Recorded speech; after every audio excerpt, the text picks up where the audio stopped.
Miss হবে না আপনার পছন্দের টিভি শো। দেখুন জি5 অ্যাপে একদম ফ্রি। ওঠে কোন সুরে বাজে, কোন নবচঞ্চল ছন্দে মোর বীণা ওঠে কোন সুরে বাজে, মন অন্তর কম্পিত। কেন আমার অন্তর কম্পিত হবে? কেন কম্পিত হবে আমার অন্তর? ওই বদ ছেলেটার জন্য। এত কিছুর পরে কি কাঁদছেন? না আমি কেন চাকরি না করে বিয়ে করে নিচ্ছি? করবো না আমি চাকরি, আমার যে বিয়ে হয়ে যাচ্ছে সেই দিকে কোনো হুঁশ নেই লোকটা। করবো না চাকরি, ইচ্ছে নেই আমার চাকরি করার, করবো না। তোমার কথা আমি চাকরি করবো না চাকরি।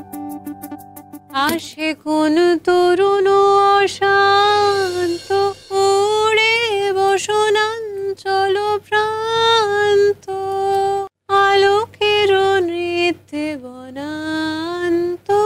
হাই দ্রৌপদী। ও তোরা? বাবা কি ব্যাপার, কি চাই? সেরম কিছুই না, আমরা তোকে একটু জ্বালাতে এলাম। নতুন কি আছে? জন্ম ইস্তক তো দিদি ভাইকে জ্বালিয়েই চলেছে।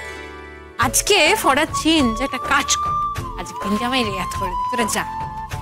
দিদি ভাই কেন রে, আজকে স্পেশাল কি আছে? বলো বলো বলো। আজকে স্পেশাল কি থাকবে? আরে বাবা আমি তো সেটাই জানতে চাইছি। না আজকে হঠাৎ রেয়াত করতে বললি তো তাই। তোর কি অর্জুনদার কথা ভেবে মন উড়ু উড়ু করতে শুরু করে দিয়েছে? বাজে না বকে যা এখান থেকে, আমাকে পড়াশোনা করতে দে তো। কত যে পড়ছিলি দেখতেই পেলাম, জানলার ধারে রোমান্টিক হয়ে গান গাইছি। মার খাবি কিন্তু কুর্চি, ভীষণ ডেপো হয়ে যাচ্ছিস দিন দিন। এই দিদি ভাই বল না, কার কথা ভাবছিলি? অর্জুনদার কথা? অর্জুনের কথা আমি কেন ভাবতে যাব? আর শোন, আমাকে না দ্রৌপদী বলে ডাকবি না একদম। যা বাবা, অর্জুনের বউ তো দ্রৌপদীই ছিল। অর্জুনের আরো 3 জন বউ ছিল, উলুপি, সুভদ্রা এবং চিত্রাঙ্গদা। তার মধ্যে সুভদ্রাকে তুলে নিয়ে এসে বিয়ে করেছিল অর্জুন। ওরা ভাবুক অর্জুনের কথা, আমার ভাবতে বয়ে গেছে। ছেড়েছে, এরা আবার কারা? দিদি ভাইয়ের সতীন। এই গোটা বিষয়টা না আমার মাথার উপর দিয়ে যাচ্ছে। এই 3 জন মহিলা এলো কোত্থেকে?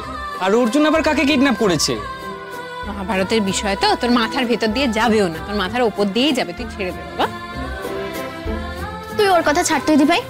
তুই আমায় বল, তুই কার কথা ভেবে চাঁদের দিকে তাকিয়ে ওরকম রোমান্টিক গান গাইছিলি? চাঁদ কোথায়? চাঁদ নেই, কেমন মেঘ করে রয়েছে, দেখ একবার তাকিয়ে। আরে চাঁদ থাক আর না থাক, তুই কারোর কথা ভাবছিলি এটুকু তো শিওর। এই বললাম আল্লাহ, কার কথা ভাবছিলি? তার কথা কেউ ভাবে না। সেটা আবার কে? কর্ণ। কর্ণ? কর্ণ মানে তো কান। তুই কানের কথা ভাবছিলি? এটা কে রে? কোথা থেকে একটা ইডিয়েট ভাই পেয়েছি। তুই ওর কথা ছাড়, তুই একটা আব্বুলিস। এই দিদি ভাই, তোর মনে হয় না দ্রৌপদীর কর্ণের উপর একটা ক্রাশ ছিল? হতেই পারে, ওরকম বীর যোদ্ধা, ওরকম পৌরুষ, জন্যে হয় কর্ণকে ছলনা করে হারিয়েছিল। কিন্তু ওই পৌরুষ, ওরকম একজন মানুষের সামনে কেউ টিকতেই পারে না।